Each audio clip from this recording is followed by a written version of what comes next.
제주에서 열린 한 포럼 폐회식장입니다.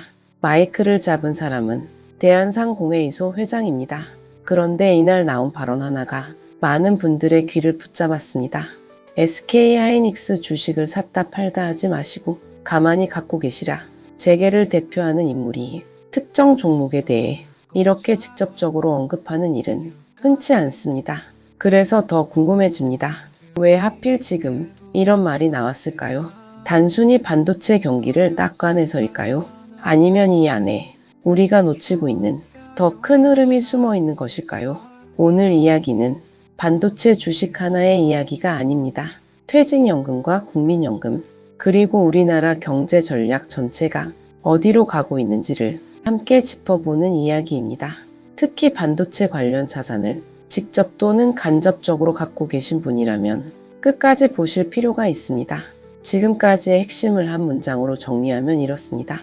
재계 회장의 주식 발언은 개인 조언이 아니라 한국 경제가 향하는 방향을 보여주는 신호일 수 있다는 것입니다. 먼저 이번 발언이 나온 자리부터 살펴보겠습니다. 지난 15일부터 18일까지 제주에서 대한상공회의소 제주포럼이 열렸습니다. 주제는 AI 대전환 시대, 한국 경제 성장의 해법을 찾는 것이었습니다. 이 자리에서 대한상회 회장은 반도체 관련 대담에 참석했습니다. 그는 먼저 한국의 AI 전략에 대해 분명한 입장을 밝혔습니다. 중국처럼 토큰 비용을 낮추는 방식도 어렵고 성능만으로 미국을 이기려는 것도 현실적이지 않다는 것입니다. 대신 그는 새로운 방향을 제시했습니다. 앞으로는 상품이 아니라 지능을 수출하는 형태로 전략을 바꿔야 한다는 것입니다. 미국이나 중국보다 안전하거나 나름의 장점이 있는 형태로 만들어서 팔아야 한다는 설명입니다. 이 대목에서 반도체 이야기가 이어집니다. 그는 SK하이닉스와 삼성전자 주식을 사고 팔지 말고 그대로 갖고 있으라고 말했습니다. 이유는 이렇습니다. 메모리는 앞으로도 계속 쓰일 수밖에 없다는 것입니다. 지난해부터 올해까지 두 회사의 주가가 오른 것도 바로 이 흐름을 시장이 먼저 읽었기 때문이라는 설명입니다. 그는 이렇게도 말했습니다. 주가는 기대가 좋아지면 오르고 현실과 맞지 않으면 다시 떨어지기도 한다는 것입니다. 떨어질 때는 너무 빨리 오른 것에 대한 자연스러운 조정일 수 있다는 것입니다. 여기서 헷갈린 분들 많으실 겁니다. 그렇다면 지금 사도 되는 건지 아니면 그냥 지켜만 봐야 하는 건지 궁금해지실 수 있습니다. 그가 강조한 것은 다음 달 주가를 맞추자는 이야기가 아니었습니다. 시간을 두고 보면 메모리 수요 자체는 계속 우상향할 수밖에 없다는 큰 흐름에 대한 이야기였습니다. 그러면서 이런 종류의 투자라면 가만히 갖고 있는 것이 재산을 지키는데 가장 좋은 방법이라는 말도 덧붙였습니다. 지금까지의 핵심을 한 문장으로 정리하면 이렇습니다.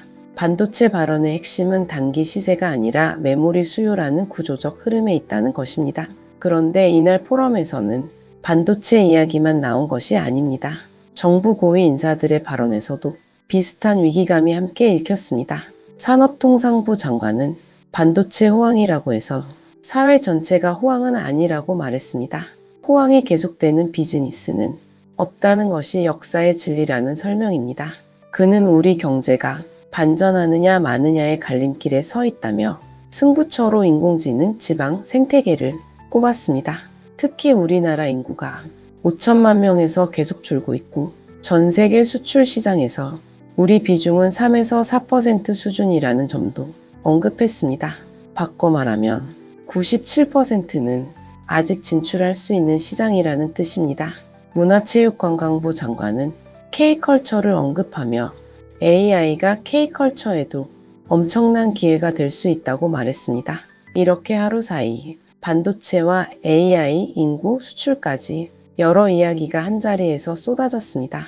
그런데 이 발언들을 따로따로 보면 그냥 각자의 분야 이야기로 들립니다. 하지만 하나로 묶어보면 전혀 다른 그림이 보입니다. 이번 포럼의 마지막 순서를 보겠습니다.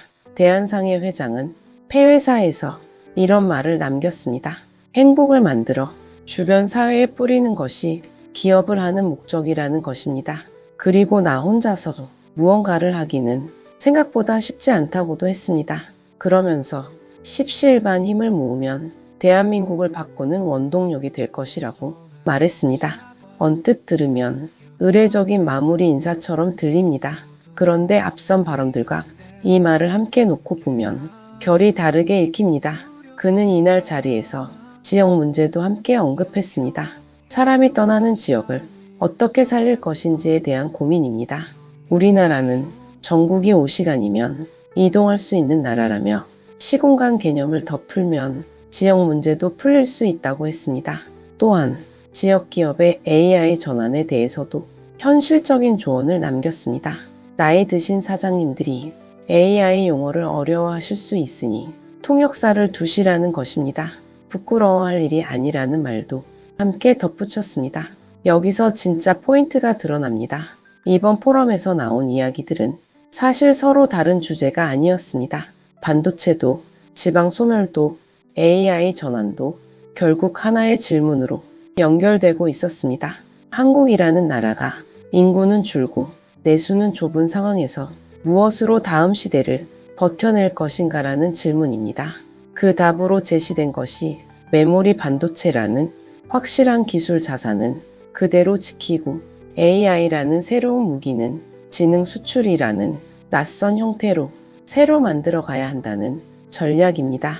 그리고 그 전략이 성공하려면 기업 혼자서도 정부 혼자서도 안 되고 십시일반 힘을 모아야 한다는 결론으로 이어집니다.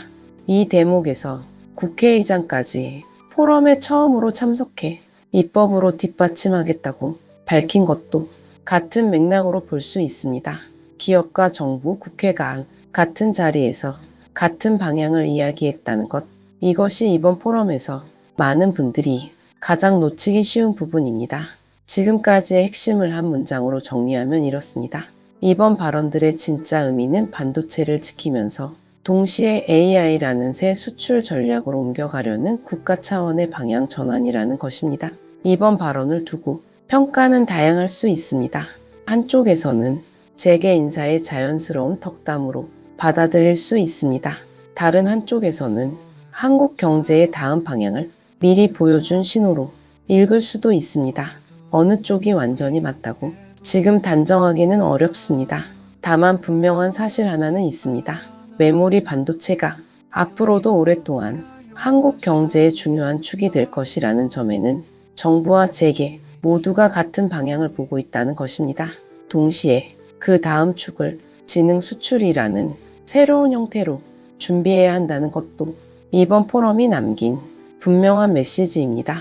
퇴직연금이나 국민연금을 통해 반도체 관련 자산을 간접적으로 갖고 계신 분이라면 이번 발언이 단순한 주가 이야기가 아니라 앞으로 10년 한국 경제가 어디에 힘을 실을지를 보여주는 방향타로 다가올 수 있습니다. 여러분은 이번 발언을 어떻게 받아들이셨습니까? 메모리 반도체를 오랫동안 갖고 가는 전략에 공감하십니까?